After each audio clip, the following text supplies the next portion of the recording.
Welcome to Hastings, one of England's most historic and character-filled seaside towns.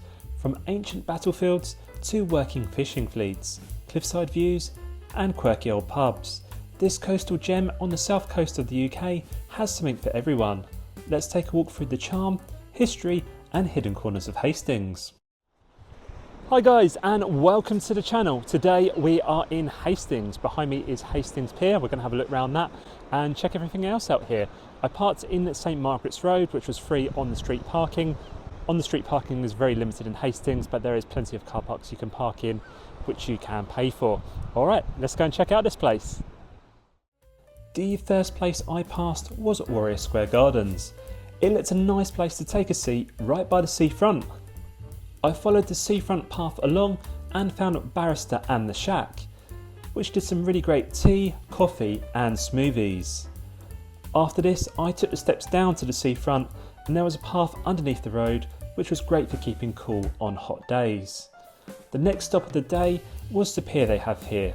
There was a few small amusement rides for the little ones to go on. It also had a restaurant and food and drink stands too. From the pier, you can see the cliffs of Eastbourne in the distance.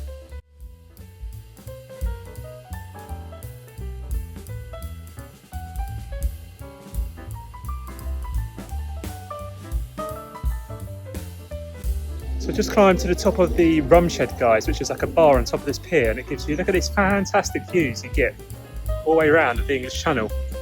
Look at that, amazing, amazing views. Can't beat this. Nice day, lovely. What I like about Hastings is it's so much less crowded than Brighton. I mean, I'm here early, I know it's only 10 AM, but still. If this was Brighton, it'd be absolutely rammed with people. Here, there's loads of space on the beach, there's not that many people around, really chilled out. Maybe it'd be a bit busier later in the day, who knows, but yeah. Like this at the moment, nice and calm, not too many crowds, perfect summer escape. Upon exiting the pier, we passed the lovely White Rock Theatre they have here, and I also come across another really great building which housed the True Crime Museum. You can also see the courtyard, which had a few restaurants by it by the look of it.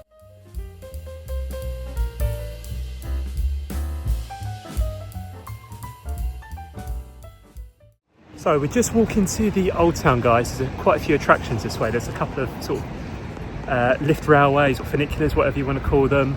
There's a castle and there's some caves here as well, so I'm going to check that out. Hastings does also have an aquarium, but I think we're going to skip that today because obviously it's a very generic aquarium. I've been to loads of them. If you're going to go to an aquarium in Sussex, probably the Sea Life Centre in Brighton I would recommend more than that one. So yeah, you can skip it if you want to go, by all means do. So yeah, we're off to go and check everything else out now.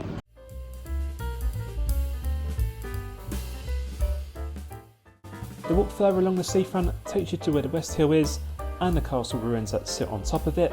This area kind of reminds me of Dinant in Belgium.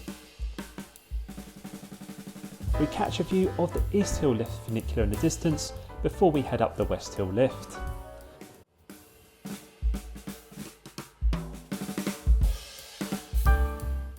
We've got this to ourselves, guys. We're going up in the funicular now. £5.50 return it was, so this is the West Hill one, which is the start of Old Town. So yeah, this looks fun.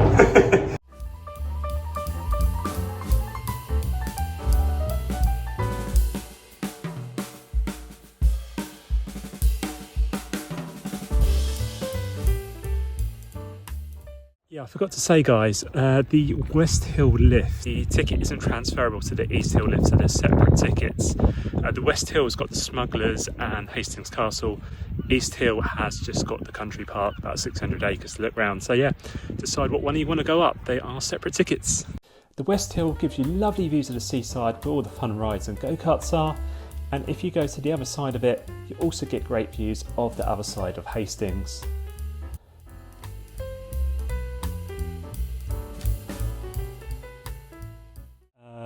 The castle is really mostly just ruins. It's not like a proper castle here to look round. If you want to go in, it's £6.90. I've decided not to go in because it just seems, if there's just ruins, you're probably going to see what you can see from the outside. There's not really that much else to see. You can get a 3-in-1 ticket here, I did notice online. It's around £27. It gives you entry to the castle, the aquarium and the Smugglers Adventure. So you get free things for £27 to get in if you do fancy doing that. I've already been in the aquarium before, so I'm not going to do that. I'm just going to pay for a ticket to Smugglers Adventures, which is the caves here. This should be fun, guys. We're just going into the caves now. The sun's turned a bit, so it looks like it's a good time to go in. Next up on my day out in Hastings is the Smugglers Adventure caves they've got here. It costs £12.30 to go in, and you can buy tickets online. It gives you a really great insight into the life and times of what used to go on in the caves, and there was some really great information you could read up on too.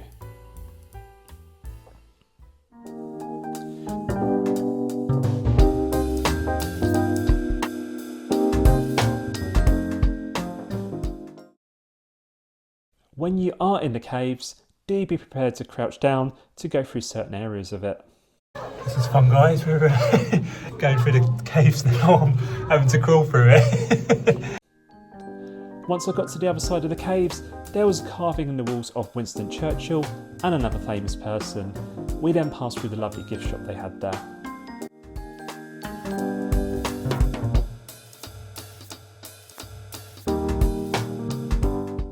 Well, guys, that was really interesting to see. I spent about 30 minutes in there. Really cool caves, definitely recommend checking it out. Probably was worth the £12 to see them, to be fair. I'm going to head back down to the seafront next, see what else we can find in Hastings.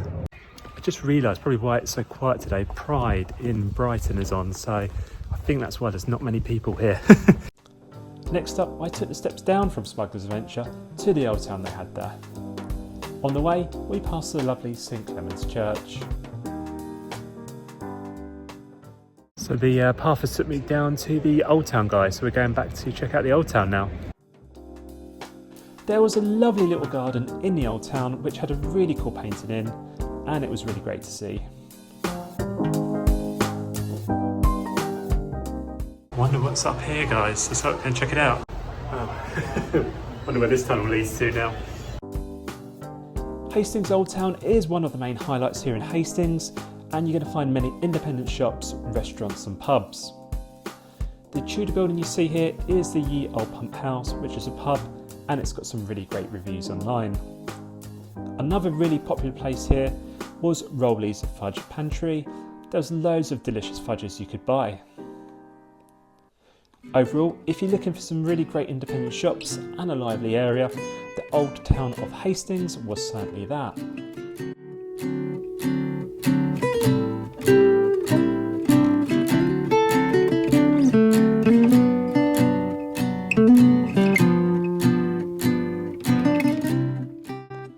The walk further along the seafront takes you to where the fairground rides are. There's a real great miniature railway you can take a ride on, a fantastic Ferris wheel, a new spinning roller coaster, which is a couple of years old, a swinging ship, go-karts and a whole lot more. Hastings Contemporary is a great art museum here, and it costs £11 to go in.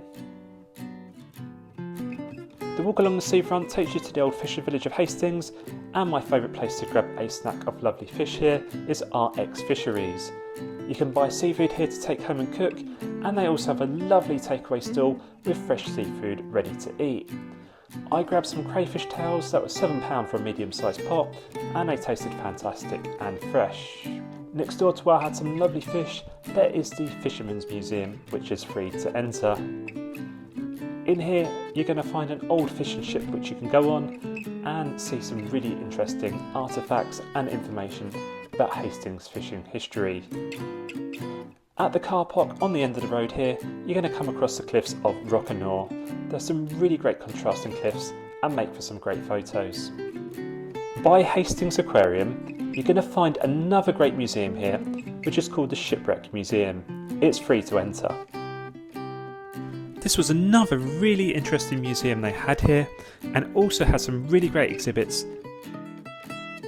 Along the way, I passed this lovely little side street called Post Office Passage, which was filled with beautiful flowers alongside people's houses.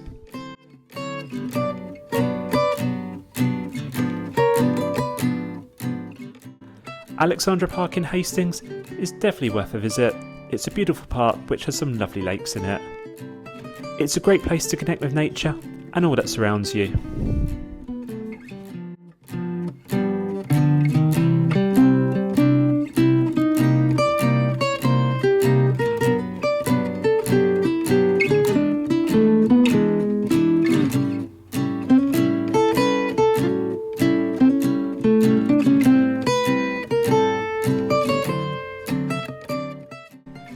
Moving out of Alexandra Park, I took around a 20-minute walk to Hastings Museum and Art Gallery, which is free to enter.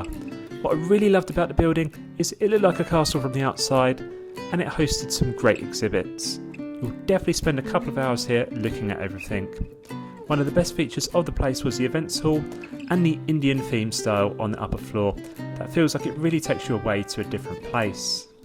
What did you guys think of Hastings? Let me know in the comments below.